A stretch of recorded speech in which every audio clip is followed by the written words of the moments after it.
Good morning, Woodrow Wilson. Today is Friday, September 11th. Today I want to talk to you about online class expectations. You should have reviewed this last week in all of your classes. So in order to be successful this year in remote learning, number one, you need to be on time. So that means you need to know where your links are to your Zoom or your Google Meet, and you need to show up at the scheduled class time.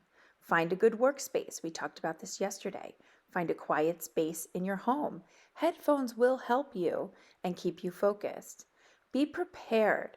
Make sure your computer is charged. Your display name is your real name, otherwise you will be marked absent. And you have any material that you may need, such as some paper and a pencil. Be present. This doesn't mean physically be online. This means be engaged.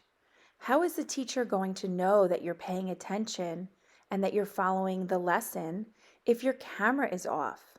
It is strongly encouraged that you turn the camera on. You would show up physically in class with your smiling face, so you should do the same online.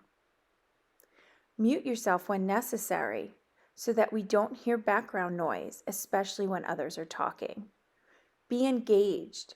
Listen to what others are saying. Respond to your teacher. Respond in your breakout group to your classmates, and stay focused on what you're doing in class to get the most out of it. Chat responsibly. Use the chat for questions or things you'd like to share that are relevant to the lesson. Chats are not for being funny, and they are not for being inappropriate. Communicate. Raise your virtual hand if you want to communicate, or type your relevant question in the chat until the teacher can help you. And be respectful. Just like you would be respectful in person at Woodrow Wilson, you are expected to be respectful and conduct yourself appropriately and professionally online.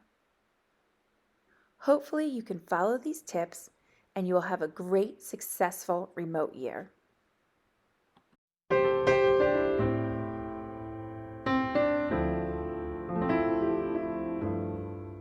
19 years ago, Americans woke and began their daily routines. They were little aware at the time that September 11th, 2001 would become a turning point in American history. The attacks on the World Trade Center, the Pentagon, and the plane crash in Pennsylvania resulted in the loss of 2,977 lives. Since 2001, we as Americans have tried to make sense of this tragedy. The results of 9/11 are many: changes in the basic structure of our government, severe economic challenges, and the important debate about the balance between our individual rights and our desire to be safe. While you had not been born yet when these events happened, they do affect your daily lives.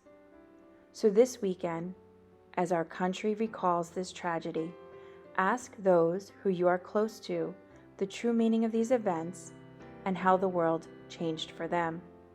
Understanding their answers is key to understanding the world in which you live.